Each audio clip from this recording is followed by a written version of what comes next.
আইন শৃঙ্খলা বাহিনী পুরাভাবে এখানে নিরাপত্তা দেওয়ার জন্য তারা প্রস্তুত আছে, কোনো ধরনের কোনো অসুবিধা নাই। তারপরে অ্যাডমিনিস্ট্রেশনের যারা আছে তারাও আপনাদের তো বলতে দিবেন, নিয়ে আসতে হবে না আপনাদের, কি বলে জানা মজা আনার দরকার নেই, এখানে ওনারা ওইভাবে ব্যবস্থা করবেন সবাই দিয়ে। তখন আল্লাহর কাছে খালি দোয়া করবেন যেন ওই সময় বৃষ্টি ফিষ্টি না হয়। বৃষ্টি হলে একটু অসুবিধা হবে, বৃষ্টি হলে জামাতটা আবার চলে যাবে আমাদের বাইতুল মোকাররমে।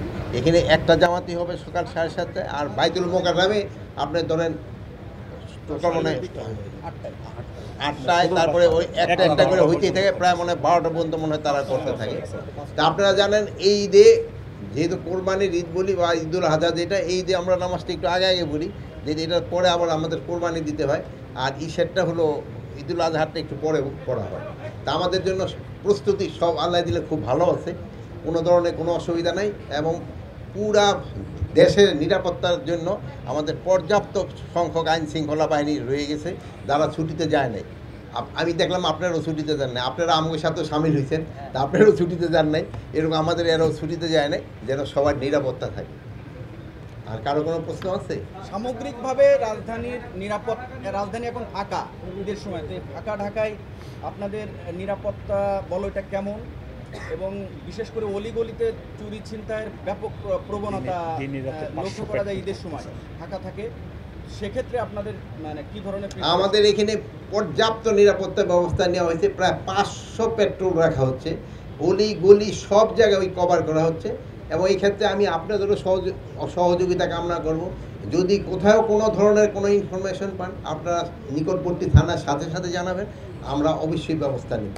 তো ছোটোখাটো দুই একটা ঘটনা অনেক সময় ঘটে যায়, যেন এটাও যেন না ঘটে, এই জন্য আমরা পর্যাপ্ত ব্যবস্থা নেব। মাননীয় উপদেষ্টা, এই ছোটোখাটো যে ঘটনাগুলো ঘটছে, অনেক ঘটনায় না ঘটছে না, যদি ঘটে এবং যেগুলো ঘটনা ঘটছে থানায় গেলে ভুক্তভোগীরা মামলা করতে পারছে না, এমন এইটা যদি কোনো জায়গায় পুলিশ কমিশনার এখানে আছে, যদি কোথাও মামলা না নেয় তাদের ক্ষেত্রে ব্যবস্থা নেওয়া হবে। আরেকটা জিনিস আপনাদের একটা সুখবর আমি আগেই জানা যাচ্ছি, যে আমরা কিন্তু পাইলট প্রজেক্ট হিসাবে অনলাইনে এই জিডি করার জন্য সিলেট ডিভিশনটা প্রথমে আমরা নিছি। ভবিষ্যতে আমরা এই জিডি এবং মামলা দুটোই যেন অনলাইনে নিতে পারে, এই জন্য আমরা ব্যবস্থা করতেছি, থানায় গিয়ে যেন কারো কোনো ভোগান্তি না হয়, এই জন্য আমরা চেষ্টা করতেছি। বাট আমরা পুরাটা এখনও কভার করতে পারিনি। আমরা পাইলট প্রজেক্টটা সিলেট ডিভিশন দিয়ে আমরা শুরু করছি।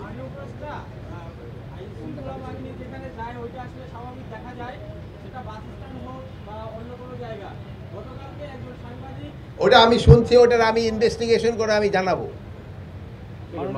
আর একটা জিনিস হলো, আইন শৃঙ্খলা বাহিনীর সাথে সাথে তো আপনারাও যান, কোথাও কোনো ঘটনা ঘটলে আপনারাও আমাদের জানাবেন। এটা কিন্তু আমরাও যেরকমভাবে সজাগ হবে আইন শৃঙ্খলা বাহিনীর সঙ্গে, জনগণের সজাগ, আপনাদের সহযোগিতাটা কিন্তু আমাদের দরকার।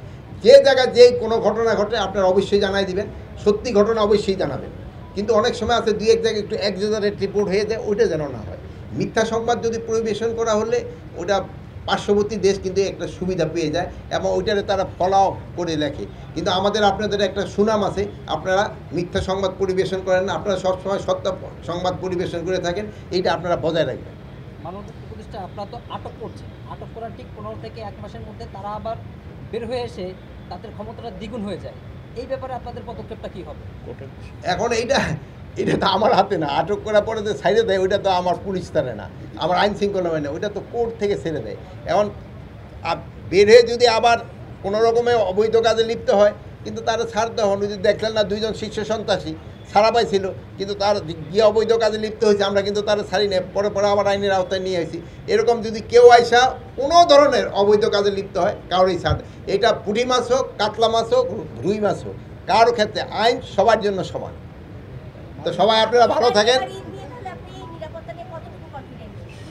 এবার নিরাপত্তা নিয়ে আমি পুরাভাবেই কনফিডেন্ট, জানলা দিলে 100% কনফিডেন্ট যে যেন কোনো ধরনের কোথাও কোনো কিছু না হয়। তো আমার বোনের উত্তরটা দিতে হলে এই জন্য, নাহলে আমি আবার বৈষম্যের শিকার হয়ে যেতাম। আপনারা সবাই